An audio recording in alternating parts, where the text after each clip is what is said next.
आप सभी लोगों का स्वागत है हमारी वीडियो में। और आप लोगों को बहुत ही चुटकुला मज़ेदार गारी गीत सुना रही एक हमारी दोस्त थी।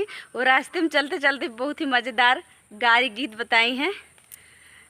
एक दौरी मैदान दरौनो गोहीरा मोती जी, एक दौरी मैदान दरौनो होय गोहीरा मोती जी, समधी रखई अपन बहिनिया हसैरान पड़ोसी जी, समधी रखई अपन बहिनिया हसैरान पड़ोसी जी, समधी रखई अपन बहिनिया।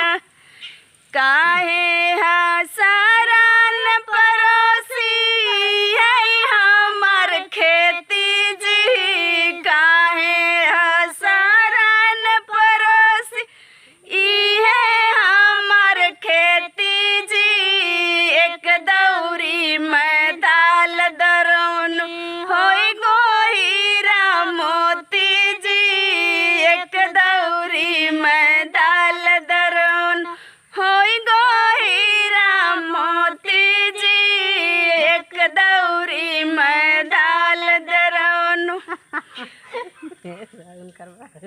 होई गोहीरा मोती